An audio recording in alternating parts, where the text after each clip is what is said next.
What's up, guys? This is Bullby the Fell-Handed, and today we are on Lakeville Standard Battle.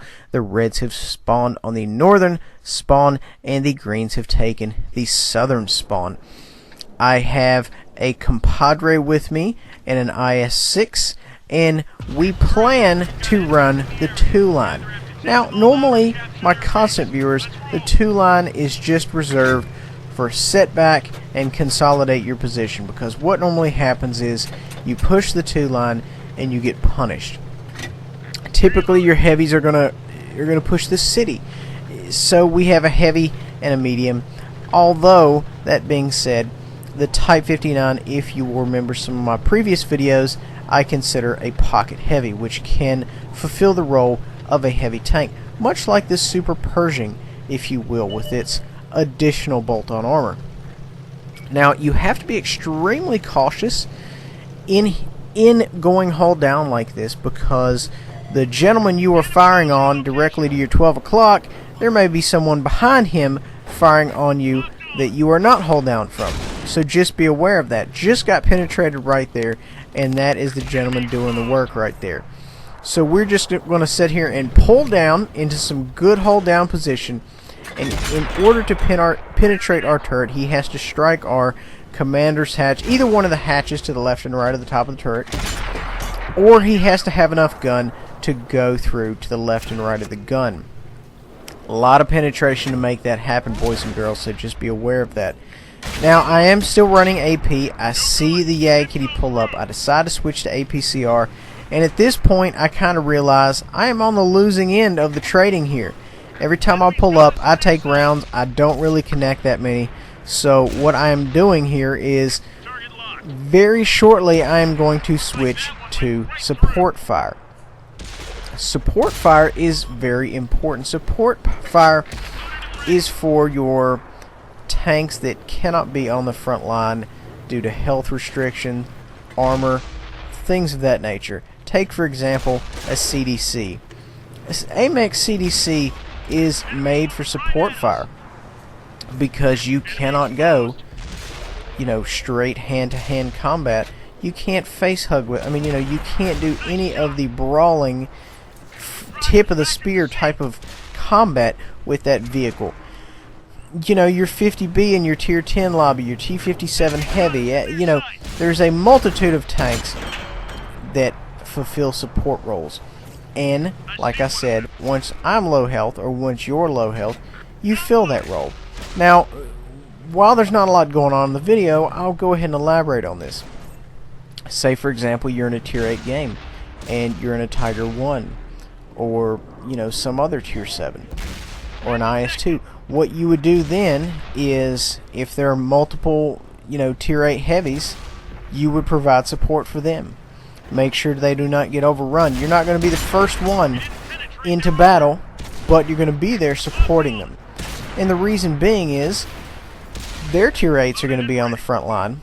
You're going to get chewed up. So just be aware of that. When to know, to drop into the support role. And I'm not saying, if you're a heavy tank, can't non-stop. No, but at the same time, you need to have enough sense not to just straight drive out there and be the first in the line there and get killed. IS-6, man, is just doing miraculous things. Full health. This guy, they either don't know how to penetrate an IS-6, or this gentleman right here is just IS-6 Hefe. I can't tell which. Trade around there with the Yag Kitty. I'm not a fan of that. I do not like trading. I did it, and there's nothing I can do about it now. In a situation like that, if I were in a fast medium or a light, I would say, hey, let's run a flank. Let's get this problem solved, through another way, via other than direct confrontation. Because this is something you're never going to see me do in the bat chat. Let's go ahead and say that. You're never even going to see me do this in a tier 10 medium, and the reason is, there's no upside to this. You're going to get beat up. You might get some pins in. It's not going to be amazing unless you just happen to be running a tank that has awesome gun depression and a strong turret. So, you know, if I were in a tank that's fleet of foot, you know, your Leopard, your Batchat 140, I'd just go around. I'd go around, I'd run a flank in a heartbeat. I mean, that is essentially what medium tanks do. They flank. They can cover the role of heavies. They can also cover the role of lights. Mediums are there and they can do anything. That's what makes them so versatile in a game like this. They can fulfill any role fairly well. You know, they're not going to be fantastic. They're not going to pump out the damage that the tank destroyers do, or have the penetration, or have the armor that the heavies do, or have the speed of the light tanks, but they can make it happen.